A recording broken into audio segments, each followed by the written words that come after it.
Short-term rentals have always seen battles within the greater metro Denver area. And there are a few communities or cities within greater Denver who have outright don't allow any short-term rentals or Airbnbs, or just allow them when it's your primary residence, not your investment property. From this point on, I want to make sure that we're clear here. Definitions from this point: when I say the greater Denver area, it means the greater metro Denver area, which includes about 11 counties going north to the city of Boulder and south to Castle Rock. And when I say Airbnbs, it just means properties that are listed on Airbnb, and the overarching term here is short-term rentals, which is any stay under 30 days. Thanks to my colleagues at the FI team, I managed to get to a focus group within the city of Westminster. And by this time, the city of Westminster had already 3 meetings, and this was the last of the 4. So I was at meeting number 4 out of 4. And the other meetings identified that the people of Westminster wanted to have short-term rentals within the city. I heard the first meeting was quite a ruckus, and where it had both sides, both pro short-term rental and anti short-term rental, just giving their says and their arguments. And lo and behold, the pro short-term rental team won. The other 2 meetings before the 4th meeting that I was at took careful consideration on what to implement on the rules for the city. They took the advice, lessons learned, and things that worked and other items into consideration. And by the 4th meeting, when I showed up, they had developed a draft, which I will explain now. So this is by no means a final product. Many of these regulations drafted will be finalized, but the overall details are not fleshed out yet.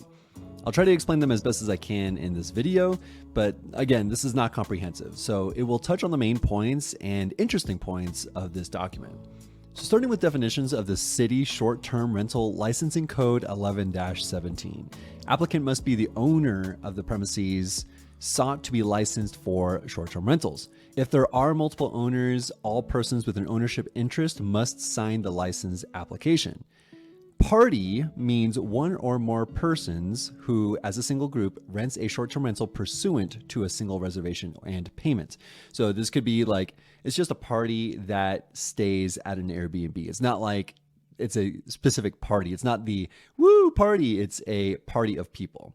Responsible agent. So this is a designated person on the license application who shall be available to respond to the property within 1 hour of being notified by the city of a complaint about the condition of the property or the conduct of a party at a short-term rental. So those are the main definitions. I mean, there's a lot more definitions in there, but these are the main points that I want to drive home. So let's go into 11-17-3, which goes into like obtaining a license and things like that. So any person offering to provide lodging in the form of a short-term rental within the city must obtain a license. The listing must display the current and active license on any hosting platform, such as VRBO, Airbnb, whatever it might be. Application for the license shall be submitted on a form supplied by the director, which shall include the information necessary, which is coming up after this, along with a $200 application fee, which is pretty nominal if you ask me. A license shall terminate upon transfer of ownership of the licensed premises. Licenses shall be valid for 2 years from the date of their issuance or renewal date. Renewal of the application is about $200. Totally fine. Applicants must provide this info. So the name of the applicant or property owner, mailing address, phone number, and email of the property owner, mailing address, phone number, and email of the responsible agent, which means the property manager if it's not the owner that's managing the property, the address of the short-term rental, narrative or visuals that specify which portions of the dwelling will constitute the licensed premises available for use by the renters, copy of the recorded deed of trust, signed affidavit by owner certifying life safety compliance with operational smoke detectors, carbon monoxide detectors, fire extinguisher, etc., and other safety equipment. Signed acknowledgement that the city has the right of inspection of the rental premises for conformance with the city's building, fire, and rental property management codes. Signed certification of compliance by the owner with all short-term rental regulations and limitations. Proof of weekly residential trash service, which I thought was really interesting, but I guess it just has to be noted that, yeah, someone is living here. The trash can needs to be put out, which means someone is staying there, and yada, yada, yada. So I thought that was an interesting point. Parking plan with basic narrative and visuals. So I was asking the person, what does this exactly mean? The representative was like, even if you put something on like a back of a napkin or just a general outline of what this might be and scan it and send it over with the application, they will be okay with it. I mean, on-street parking is public as long as they have a licensed vehicle. Just any sort of parking plan might be best. And lastly, certification that the info is accurate and truthful under penalty of perjury. All right, so now going into license denial. So short-term rental licenses may be denied when applicant or licensee has violated or does not meet or has failed to comply with any terms or conditions placed on the license, if the short-term rental has previously or will be operated in a manner that adversely affects public health, safety, or welfare within the immediate neighborhood, address does not have located a permanent structure that is a legal dwelling unit, and or the application requests a license for a recreational vehicle, travel trailer, temporary structure, or any other accommodation other than the permanent primary dwelling structure at the address. Which I thought was really interesting because there might be ADUs on the primary residence or the property. So if a license is allowed for a certain property or certain units on the property, does it allow the ADU on the property as well to operate as a short-term rental? So that's another thing that they're trying to flesh out as well. So that's an interesting point. And lastly, to get denied a license, the applicant fails to provide a complete application and documents required pursuant to this article. So now going on to taxes. So the short-term rental licensee shall collect and remit lodger's tax on all short-term rentals. So turns out Airbnb is not giving out these taxes that they're withholding from the hosts, which I thought was really interesting because I put a lot of trust in Airbnb to pay the city for this stuff, and sounds like they're not. Kind of interesting. So with that being said, instead of having Airbnb take those like a portion of your income to submit to the city on your behalf for taxes, you might as well just do it yourself. So I think there's a switch on Airbnb where you can not have Airbnb withhold those taxes and you can submit it for them on your own behalf instead of Airbnb doing it on your behalf. And lastly, there's a limitations section in this. So each party that rents a short-term rental and every member of each party shall comply with applicable provisions of the Westminster Municipal Code. Short-term rentals shall not create any public nuisance as defined by Westminster Municipal Code 8-4-2. Only one short-term rental reservation to one party at a time is allowed. So you can't have, let's say, a non-conforming duplex, let's say with my own house hack where you have a main floor and a basement and operate those as separate short-term rentals. You might be able to squeeze out a little bit more money, but it's just going to cause a ruckus. It might just cause fights or conflicts or whatever that might be. So they just don't want that to happen. So use of the short-term rental for any commercial or large social events or gatherings such as weddings is prohibited. No short-term rental shall exceed the occupancy of 8 persons per property, with the exception of kids under 13. So it sounds like you can have up to 8 people and then an unlimited amount of kids staying at the place as well. So I don't know, they're allowing it.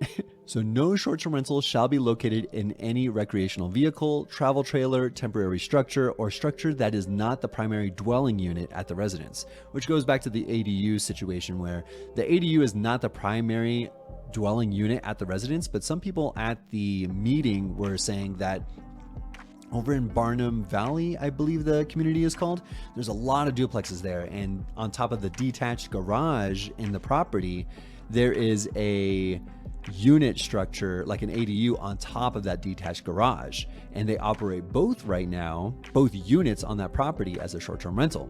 So with it only allowing one license per property, where can that short-term rental license go? If it's one and not the other, then they're losing a lot of potential income and they're sort of stopping that business from generating enough income that would reflect that it's a short-term rental. So they would have to, if it goes as is without any sort of different definition or edits to it, they might be seeing having one ADU operate as a long-term rental and the main dwelling unit operate as a short-term rental. And then lastly, failure to comply with these limitations may result in revocation of the short-term rental license. So you don't want to cross the city of Westminster. They can revoke your license or suspend it or whatever that might look like. So that's pretty much it.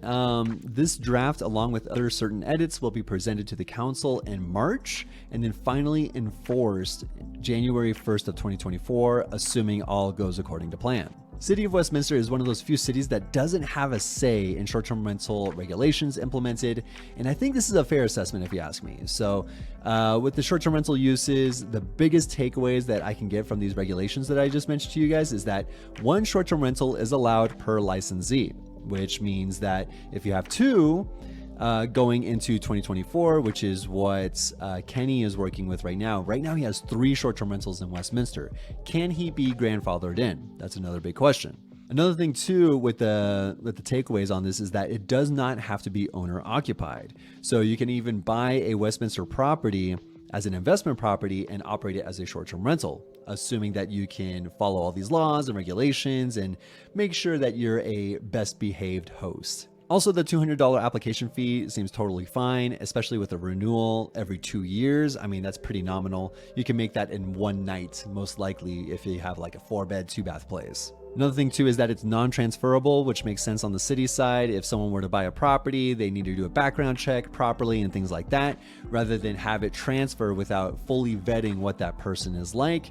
Whether they had any sort of criminal activity beforehand, if they're a runaway, most wanted FBI person, they want to do their proper due diligence on this person before they allow them to operate a short-term rental. Also, what I thought was interesting too, going back to the taxes aspect of it, so short-term rental licensee shall collect and remit lodger's tax on the short-term rental. So you're submitting your own taxes on your own behalf rather than having Airbnb take away from your listing income and depositing it on your behalf, because it sounds like Airbnb is not doing that. So City of Boulder was running into that issue where Airbnb was not giving them any sort of income based on that promise of giving them the lodger's tax on your behalf.